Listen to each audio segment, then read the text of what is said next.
Bonjour à tous et bienvenue donc sur la partie 5 des aventures de Mimix au pays des soviets. Et aujourd'hui, on va visiter un musée du train. On est toujours à Brest et on va aller faire un petit tour dans ce charmant petit musée qui a beaucoup changé depuis ma dernière visite. Voilà, alors pas de blabla, c'est parti, on y va.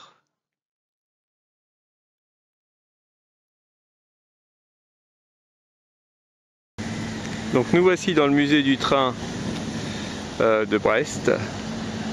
Et donc on va aller visiter. Alors je pense que j'ai plutôt fait un diaporama photo parce que ça a beaucoup changé. J'étais venu là il y a 10 ans, c'est incroyable. Ça c'est typique de l'évolution du pays. C'était ni fait ni à faire. Alors c'était sympa pour nous les petits touristes parce que bon, les machines n'étaient même pas lavées, il n'y avait aucune décoration, il n'y avait rien, il n'y avait absolument pas l'herbe tondue. Enfin bon, c'était un peu comme ils pouvaient avec ce qu'ils avaient. Et là, en 10 ans, c'est incroyable, le musée, il s'est modernisé d'une manière incroyable et puis c'est bigrement renforcé. Donc je vais faire tout ça avec des diaporamas. On va aller découvrir toutes ces belles machines, une par une. Allez, on est parti.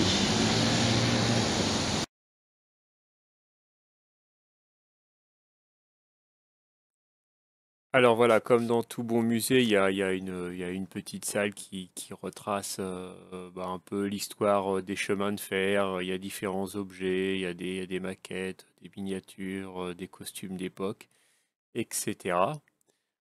Et alors donc il y a une évocation un petit peu des trains internationaux. Donc là ici vous reconnaissez très bien ça, enfin pour les ceux qui aiment les trains, c'est l'Orient Express bien sûr. Alors qui s'appelle ici Vostochny Express. Et puis en haut, le train russe par excellence, alors tout de suite, les paysages blancs, etc. Le transsibérien, bien sûr, le train, c'est Moscou-Vladivostok, je crois, voilà, qui est toujours en service, qui existe toujours, qui fait aujourd'hui partie de voyages touristiques maintenant. Ça coûte très cher. Alors là, vous traversez quasiment toute la Russie de part en part, donc c'est très très long. Traverser je sais pas combien de fuseaux horaires en train. Voilà, c'est encore une aventure aujourd'hui. J'ai mis cette photo parce que c'est alors ça c'est dans les coupés, donc dans les trains à compartiments, donc qui sont pour la plupart du sont tous même des trains couchettes en fait, ils se transforment en couchettes, puisque vu les distances en Russie, plus qu'au Bélarus, en Russie, vu les distances, souvent on est amené à dormir dans le train, et puis ils aiment bien voyager la nuit en fait. Donc souvent c'est des trains couchettes et c'est découpé, donc il y a eu un conducteur dans chaque wagon ou une conductrice, c'est plus souvent une conductrice, et vous pouvez vous faire servir du thé à votre place. Et c'est toujours servi voilà, dans des verres comme ça même aujourd'hui. Si vous prenez un train russe et que vous demandez un thé, on viendra vous l'apporter dans ce type de verre, c'est une tradition qui est restée. Alors on sort dehors. Et on commence à voir un petit peu, alors j'ai pas fait toutes les machines finalement, sinon la vidéo serait beaucoup trop longue, hein. J'en ai pris quelques-unes, les plus spécifiques. Et donc évidemment on commence, on est au Bélarus, on est proche de la Russie, et évidemment il faut déneiger, hein. Et quand il faut déneiger, là-bas on déneige, donc on n'y va pas par quatre chemins. Donc ça c'était une déneigeuse des années 50, hein. Là c'est pas une machine sur laquelle on adapte, c'est des machines qui étaient spécifiquement fait pour ça. On enchaîne et on reste toujours. Alors, vous voyez, ça, quand même, ça marque le pays. C'est normal, hein. Même si à la petite étoile devant Union soviétique, cette machine est une machine allemande. Et c'est un tribut de guerre. Donc, c'est une type 150 de 1943. Et donc, que l'Union soviétique a pris aux Allemands après la guerre. Alors, c'est très reconnaissable, tout simplement parce que, vous voyez, l'écartement de voie. C'est pas le même. Donc en Europe, là, dans toute l'Europe de l'Ouest, donc l'écartement c'est 1435 mm. Et sur toute l'Union soviétique, en Russie, c'est 1520 mm. Donc en fait, voilà, cette machine qui a été prise aux Allemands, elle a l'écartement standard Europe de l'Ouest. Et on voit, c'est pour ça qu'ici, voilà, ça c'est le standard russe. D'ailleurs, si vous prenez, si vous prenez, si vous êtes fou pour faire Paris-Moscou en train, ça existe, hein, il n'y a pas de problème, même Nice, Moscou. Arrivé donc sur le territoire bélarus, là où il y a le changement d'écartement de voie, même aujourd'hui, hein, on change les roues des trains, au sens propre du terme, hein. Donc le train donc, qui arrive de Paris ou de Nice, il arrive en gare de Brest, donc ici au Bélarus. Le train est mis wagon par wagon. On est emmené dans un hangar, je l'ai fait, hein. On est emmené dans un hangar et ils soulèvent le wagon avec nous dedans. Ils enlèvent les roues, ils mettent les roues à l'écartement russe et puis ils reposent les wagons et ils reconstituent le train et on repart. Donc vous imaginez le temps d'arrêt, hein, entre le passage à la frontière polonaise-bélarusse, qui est un vrai passage de frontière, donc et côté polonais et côté russe, et ensuite il faut entièrement mettre le train en pièces détachées, changer toutes les roues, reconstituer le train et repartir. Ouais, c'est 3h30, 4 heures d'arrêt pour passer la frontière. Mais voilà, ça c'était toujours cette histoire liée à la Seconde Guerre mondiale, donc les tributs payés par les Allemands, donc les Russes avaient pris des locomotives allemandes et c'est encore reconnaissable aujourd'hui avec la différence d'écartement des voies. On enchaîne avec alors, en France on dirait une type CC puisque 3 roues à l'avant, 3 roues à l'arrière et chez eux ils appellent ça une Zozo de 1977. Donc bon, voilà une belle machine diesel typique russe avec voilà le symbole de l'Union soviétique. Alors pour ceux qui, comme moi, quand j'étais petit, je lisais toujours, mais qu'est-ce que ça peut vouloir bien dire CCCP? Bon, en fait, c'est du cyrillique, donc il faut lire SSSR pour Soyouz, Socialistiki, Sovietski, Respublik, enfin un truc dans ce genre-là. Voilà qui on a traduit dans notre langue par ce qu'on connaît tous, qui est URSS. Donc on a changé l'ordre, mais c'est Union républicaine socialiste soviétique. Voilà, donc le signe SSSR, on avait traduit en sigle URSS avec le marteau et la faucille qui vont bien.